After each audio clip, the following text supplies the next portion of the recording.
విశాఖపట్నం నగరం నడిబొడ్డున విశాఖ నార్త్ కాన్స్టిట్యున్సీలో వైఎస్ఆర్ కాంగ్రెస్ పార్టీ జెండా, రాష్ట్రంలోనే అతిపెద్ద జెండా వైఎస్ఆర్ కాంగ్రెస్ పార్టీ జెండా ఈరోజు అధిరోహించుకోవటం జరిగింది. ఎందుకంటే రాబోయే రోజుల్లో విశాఖపట్నం పరిపాలనా రాజధానిగా మా ముఖ్యమంత్రి గారు ఇక్కడి నుంచే పరిపాలన చేసే కార్యక్రమం జరుగుతుంది. కాబట్టి విశాఖపట్నం నగరానికి మా ప్రభుత్వం, మా పార్టీ నగరాభివృద్ధికి కట్టుబడి ఉంది అనే దానికి నిదర్శనమే ఈరోజు విశాఖ నడిబొడ్డున రాష్ట్రంలో అతిపెద్ద వైఎస్ఆర్ కాంగ్రెస్ పార్టీ జెండా ఈరోజు ఆవిష్కరించడం జరిగింది. రాబోయే రోజుల్లో కూడా రాష్ట్రంలో మళ్ళా రేపు జరగబోయే ఎన్నికల్లో కూడా వైఎస్ఆర్ కాంగ్రెస్ పార్టీ అభ్యర్థులే అత్యధిక శాతం గెలిచి మళ్ళా ఈ రాష్ట్రానికి జగన్ గారి ముఖ్యమంత్రి అవుతారు అని రాష్ట్ర ప్రజలంతా కూడా ఒక దీనితోటి ఉన్నారని చెప్పి, శపథంతో ఉన్నారని చెప్పి ఈ సందర్భంగా తెలియజేసుకుంటున్నాం. దానికి నిదర్శనమే ఈరోజు విశాఖ నగరంలో అత్యంత పెద్ద వైఎస్ఆర్ కాంగ్రెస్ పార్టీ జెండా ఈరోజు ఇక్కడ ఆవిష్కరించుకోవడం జరిగింది. ఇటువంటి ఎంత త్వరగా వీలైతే అంత త్వరగా ముఖ్యమంత్రి గారు వచ్చి ఇక్కడి నుంచి పాలన కొనసాగించాలని. కానీ మీకు తెలుసు, 3 రాజధానులు చెప్పినప్పుడు ఏ విధంగా కోర్టుకు వెళ్ళి అడ్డంకులు సృష్టించారు.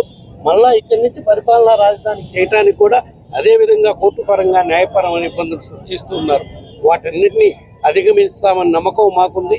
కోర్టులపై అపారమైన నమ్మకము మాకు ఉంది. కాబట్టి తప్పకుండా రాబోయే రోజుల్లోనే తప్పకుండా ముఖ్యమంత్రి గారి ఇక్కడి నుంచి పాలన కొనసాగించే దిశగా మా ప్రభుత్వం చర్యలు తీసుకుంటుందని అదేవిధంగా విశాఖను పరిపాలనా రాజధాని చేసుకొని రావాలని మేము అన్ని విధాల ప్రయత్నం చేస్తూనే ఉన్నాం.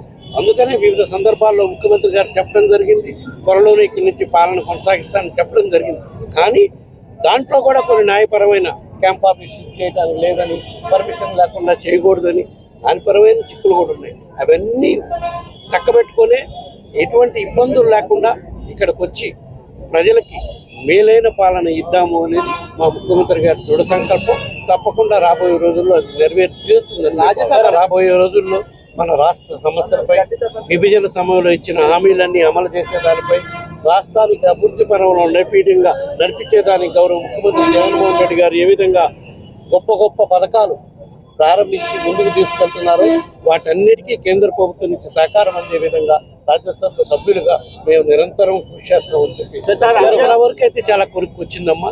ఇంకేదన్నా ఉంటే లాస్ట్ మినిట్లో ఇంకేదన్నా 2-3 చేంజెస్ ఉంటే ఇదే మేజర్గా అయితే క్యాండిడేట్లు ఎక్కడెక్కడ మార్చాలో గౌరవ ముఖ్యమంత్రి గారు దీని వెనక ఒకటేనమ్మా, 175 నియోజకవర్గాల్లో మన అభ్యర్థులు గెలుపు దిశగానే ఈ మార్పులు చేర్పులు జరుగుతుంది.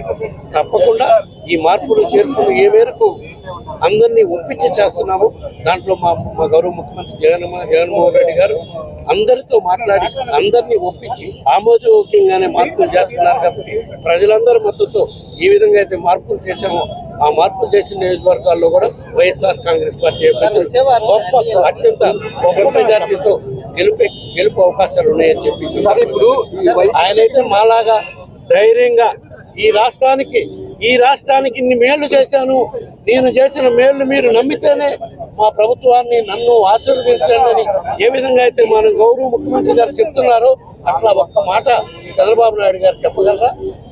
ఆయనకి ఆ చెప్పే ధైర్యం లేదు. కాబట్టి పొత్తుల కోసం ఎంపల్లాడి వాడు చుట్టూ దొరికే పరిస్థితి ఈరోజు రాష్ట్రంలో ప్రతిపక్ష పార్టీలు చేస్తున్నారు. సరే, ఉమ్మడి పార్టీలో ఉండే వాళ్ళందరూ కలిసికట్టుగా జగన్ గారు ఎవరిని అభ్యర్థిగా నిర్ణయిస్తే వాళ్ళకి మద్దతు ఇచ్చి పనిచేసేదానికి సమాయత్తమై ఉన్నారు. అదే కార్యక్రమంలో ముందుకు కూడా పోతూ ఉన్నారు. ఎక్కడన్నా నియోజకవర్గాల్లో ఒకరిద్దరు నాయకులు అసంతృప్తులు ఉన్నా కూడా మా నాయకత్వం కలిసి మాట్లాడే కార్యక్రమం మా పరిధిలో మేము చేస్తున్నాం. అవసరమైతే గౌరవ ముఖ్యమంత్రి గారి పరిధిలో కూడా ముఖ్యమంత్రి గారు ఓటు చేస్తున్నారు. ప్రకటించారు ఉండే అభ్యర్థులు సమర్థమైన అభ్యర్థులను వాళ్ళు భావిస్తే ప్రకటించేవాళ్ళు కదా. వాళ్ళకి ముందు అభ్యర్థుల ప్రకటన కన్నా ముందు వాళ్ళ పొత్తుల తాపత్రయం ఎక్కువ.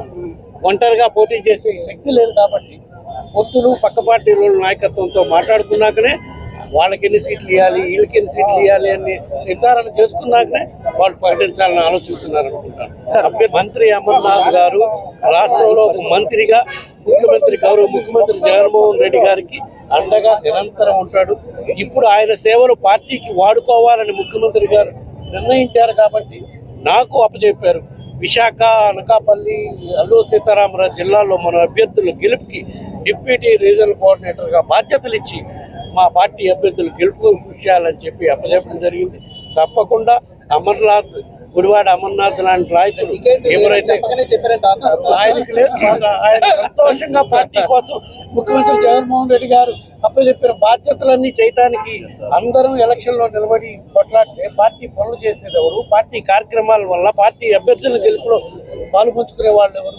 అందుకని కొంతమంది నాయకుల్ని పార్టీ పార్టీ అభ్యర్థుల గెలుపులో పాలు పంచుకోవడం కోసం మా పార్టీ నాయకత్వం నిర్ణయించింది. తప్పకుండా రాబోయే రోజుల్లో ఇంతకన్నా గొప్ప స్థానంలో కూడా అమర్నాథ్ గారిని ముఖ్యమంత్రి జగన్మోహన్ రెడ్డి గారు కూర్చోబెడతారని కూడా చెప్తారు.